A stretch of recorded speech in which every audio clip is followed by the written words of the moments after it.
इस वीडियो में मैं एक पावरफुल लिक्विडिटी स्ट्रैटेजी रिवील करने वाला हूं जो डेली $50 तक प्रॉफिट जनरेट कर सकती है। सबसे अच्छी बात यह है कि इसके लिए आपको बहुत बड़ा कैपिटल चाहिए नहीं होता और यही स्ट्रैटेजी प्रो ट्रेडर्स भी यूज़ करते हैं। लेकिन मैं इसे इतना सिंपल बना रहा हूं कि एकदम बिगिनर्स भी इसे फॉलो कर सकें। तो अगर आप वो स्ट्रैटेजी सीखना चाहते हो जो सच में प्रोफेशनल्स यूज़ करते हैं तो यही है वो। चलिए शुरू करते हैं। इस स्ट्रैटेजी का पूरा फोकस एक की कॉन्सेप्ट पर है, लिक्विडिटी। लेकिन लिक्विडिटी असल में होती क्या है? सिंपल टर्म्स में लिक्विडिटी वो एरियाज होते हैं जहां मार्केट में पेंडिंग ऑर्डर्स रखे जाते हैं। चलो इसे एक प्रैक्टिकल एग्जांपल से समझते हैं। मान लो आप एक चार्ट देख रहे हो और डिसाइड करते हो कि आप एक स्पेसिफिक प्राइस लेवल पर बाय करोगे। इस वक्त आप बेसिकली मार्केट को लिक्विडिटी दे रहे हो उस प्राइस पर। मतलब आप मार्केट से कह रहे हो, हे मैं इस प्राइस पर बाय करने को रेडी हूं।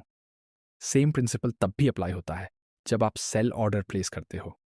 तब भी आप मार्केट को बोल रहे होते हो, हे मैं इस प्राइस पर सेल करने को रेडी हूं, और इससे उस लेवल पर लिक्विडिटी बन जाती है। अक्सर मार्केट्स में हर प्राइस लेवल पर लिक्विडिटी होती है क्योंकि लाखों ट्रेडर्स अलग अलग प्राइसेस पे ऑर्डर्स डालते रहते हैं।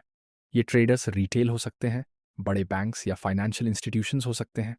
तो हर प्राइस पॉइंट पर कोई ना कोई बाई करने वाला होता है और कोई ना कोई सेल करने वाला भी। यही लिक्विडिटी का कॉन्सेप्ट है और यही है जो मार्केट को रोज मूव करता है। लेकिन कुछ ऐसे प्राइस लेवल्स होते हैं जहां लिक्विडिटी ज्यादा होती है। मान लो चार्ट पर एक सपोर्ट लेवल है जहां से प्राइस 2 बार बाउंस कर चुका है। अब जब प्राइस फिर से उस लेवल के पास आता है तो ज्यादातर ट्रेडर्स क्या करेंगे, वो एक्सपेक्ट करेंगे कि फिर से बाउंस होगा। तो वो उसी सपोर्ट पर लॉन्ग पोजीशन लेंगे और अपना स्टॉप लॉस जस्ट नीचे रखेंगे। और अगर कोई ज्यादा कॉशियस है तो वो थोड़ा और नीचे एसएल रखेगा ताकि आसानी से स्टॉप आउट ना हो। शायद आपने भी ये एक्सपीरियंस किया होगा। प्राइस बाउंस करने की बजाय सपोर्ट को थोड़ा सा विक कर जाता है, स्टॉप लॉस ट्रिगर करता है और फिर वापस ऊपर आ जाता है। और आप सोचते रह जाते हो कि ये सेटअप फेल क्यों हुआ। इसका रीजन ये है कि प्रो ट्रेडर्स जिनके पास बड़ा कैपिटल होता है जानबूझकर सपोर्ट के नीचे की रेस्टिंग लिक्विडिटी को टारगेट करते हैं। उन्हें पता होता है कि बहुत सारे रिटेल ट्रेडर्स वही पैटर्न देख रहे हैं और एसएल एक ही जोन में रख रहे हैं। इससे उस एरिया में बहुत ज़्यादा लिक्विडिटी बन जाती है और जब वो एसएल ट्रिगर होते हैं तो प्रो ट्रेडर्स उसी लिक्विडिटी का इस्तेमाल करते हैं अपने बड़े लॉन्ग पोजीशंस को फिल करने के लिए। इसीलिए आप देखोगे कि प्राइस एक की लेवल के नीचे विक करता है और फिर रिवर्स कर जाता है। अब मैं आपको सिखाने वाला हूं कि कैसे आप उन 1% ट्रेडर्स में शामिल हो सकते हो जो इसका फायदा उठाते हैं, बजाय 99% ट्रेडर्स के जो बार बार स्टॉप आउट होते हैं। और हाँ, ये स्ट्रैटेजी बेस्ट काम करती है लोअर टाइम फ्रेम पर, जैसे कि 5 मिनट या 15 मिनट चार्ट्स पर। और आप इसे फॉरेक्स, क्रिप्टो या स्टॉक्स किसी भी एसेट पर यूज कर सकते हो। चलिए शुरू करते हैं। सबसे पहले मैं पूरी स्ट्रैटेजी को सिंप्लीफाई करने वाला हूं 4 सिंपल स्टेप्स में, जिन्हें आप इजीली फॉलो कर सको। ध्यान देना कि ये सारे स्टेप्स एक दूसरे से जुड़े हुए हैं। अगर आपने कोई भी स्टेप स्किप किया तो अगला स्टेप काम नहीं करेगा। तो चलिए शुरू करते हैं। स्टेप 1 है प्राइस में ब्रेक ऑफ स्ट्रक्चर को आइडेंटिफाई करना। इसके लिए सबसे पहले हमें यह समझना जरूरी है कि ट्रेंड्स कैसे बनते हैं। हम सब जानते हैं मार्केट में 2 तरह के ट्रेंड्स होते हैं, अप ट्रेंड और डाउन ट्रेंड। चलो अप ट्रेंड का एग्जांपल लेते हैं। अप ट्रेंड में प्राइस सीधा ऊपर नहीं जाता, बल्कि ये एक स्पेसिफिक स्ट्रक्चर में मूव करता है जिसे हम कहते हैं हायर हाइज और हायर लोज। वहीं दूसरी तरफ डाउन ट्रेंड में प्राइस लोअर हाइज और लोअर लोज बनाता है। अब अप ट्रेंड स्ट्रक्चर में जब भी कोई प्रीवियस हाई टूटता है और प्राइस नया हायर हाई बनाता है तो उसे हम ब्रेक ऑफ स्ट्रक्चर कहते हैं। सेम चीज डाउन ट्रेंड में होती है। जब प्राइस प्रीवियस लो तोड़ता है और नया लोअर लो बनाता है, वो भी ब्रेक ऑफ स्ट्रक्चर कहलाता है। अब जब आपको ब्रेक ऑफ स्ट्रक्चर का कॉन्सेप्ट समझ में आ गया है, चलिए इसे एक रियल चार्ट एग्जाम्पल में देखते हैं। इस चार्ट में हम देख सकते हैं कि प्राइस हायर हाइज और हायर लोज बना रहा है, जो एक अप ट्रेंड को इंडिकेट करता है। ब्रेक ऑफ स्ट्रक्चर को ढूंढने के लिए हम बस ये देखते हैं कि कहाँ प्राइस ने प्रीवियस हाइज को तोड़ा और नया हायर हाई बनाया, और वो पॉइंट है यहाँ। अब ये हमारा ब्रेक ऑफ स्ट्रक्चर बनता है। लेकिन ज़रूरी बात यह है कि जब तक कोई कैंडल प्रीवियस हाई के ऊपर क्लोज न कर दे, तब तक उसे ब्रेक ऑफ स्ट्रक्चर नहीं माना जाएगा। सिर्फ विक काम नहीं करता। जैसे ही ब्रेक ऑफ स्ट्रक्चर आइडेंटिफाई हो जाए, हम चलते हैं स्टेप 2 की तरफ, यानी सप्लाई या डिमांड जोन को आइडेंटिफाई करना। ये वो एरियाज होते हैं जहां मार्केट में बड़े बाय या सेल ऑर्डर्स प्लेस किए गए होते हैं, जिससे प्राइस में तेज मूव आता है। सबसे आसान तरीका है पहले स्ट्रक्चर के ब्रेक को स्पॉट करो, फिर उस तेज प्राइस मूव से ठीक पहले वाले पॉइंट को देखो जिससे वो ब्रेक ऑफ स्ट्रक्चर हुआ। अगर मूव ऊपर की तरफ था तो उस शार्प मूव से पहले वाला एरिया डिमांड जोन कहलाता है, और अगर मूव नीचे की तरफ था तो वही एरिया सप्लाई जोन कहलाता है। अब वापस आते हैं अपने पहले एग्जाम्पल पर। हमने पहले ही ब्रेक ऑफ स्ट्रक्चर आइडेंटिफाई कर लिया था, तो अब डिमांड जोन ढूंढना आसान हो जाता है। हमें बस उस शार्प मूव से ठीक पहले के एरिया को देखना है। इस केस में प्राइस ने अपना तेज मूव यहीं से शुरू किया था।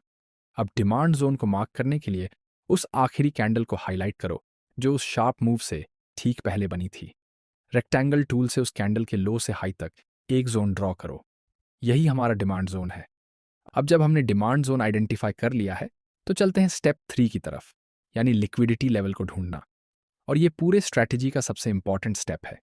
सिंपल शब्दों में कहें तो लिक्विडिटी लेवल्स वो जगह होती हैं जहां बहुत सारे स्टॉप लॉस ऑर्डर्स रखे गए होते हैं। लिक्विडिटी लेवल्स के कुछ एग्जाम्पल हैं double double bottoms, triple bottoms, या एक ही लेवल से बार बार रिजेक्शन होना। बात यह है कि जब कोई लेवल बहुत ऑब्वियस बाउंस पॉइंट लगता है तो बहुत सारे ट्रेडर्स वहां पर लॉन्ग पोजीशन ले लेते हैं और अपना स्टॉप लॉस ठीक उस लेवल के नीचे रखते हैं। इससे उस लेवल के नीचे लिक्विडिटी जमा हो जाती है जो स्टॉप हंट्स के लिए एक टारगेट बन जाता है। तो जो हम ढूंढ रहे हैं वो है ऐसा कोई भी लिक्विडिटी लेवल जो हमारे डिमांड जोन के ऊपर बना हो।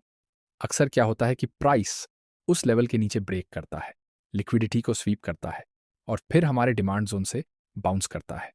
यही बाउंस हमारी लॉन्ग अपॉर्चुनिटी बनती है। यही लॉजिक बेरिश स्ट्रक्चर में भी लागू होता है। वहां हम ढूंढते हैं ऐसा लिक्विडिटी लेवल जो हमारे सप्लाई जोन के नीचे हो।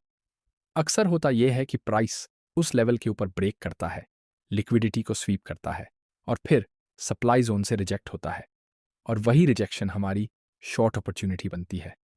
अब वापस चलते हैं अपने ओरिजिनल एग्जाम्पल पर। चूंकि हमने डिमांड जोन पहले ही मार्क कर लिया है तो अगला स्टेप है ऐसा लिक्विडिटी लेवल ढूंढना जो उसके ऊपर बैठा हो। और यहां हम देख सकते हैं कि प्राइस ने डबल बॉटम बनाया है, एक ही लेवल से 2 बार रिजेक्ट हुआ है, जिससे उस लेवल के नीचे लिक्विडिटी का पूल बन गया है। जैसे ही लिक्विडिटी लेवल आइडेंटिफाई हो जाता है हम चलते हैं फाइनल स्टेप की तरफ, यानी ट्रेड में एंट्री करना। इस स्ट्रैटेजी से ट्रेड में एंट्री करना काफी सिंपल है।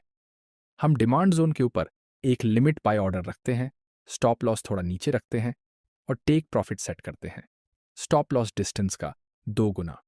और अगर थोड़ा एग्रेसिव होना है तो प्रीवियस हाइस को टारगेट किया जा सकता है।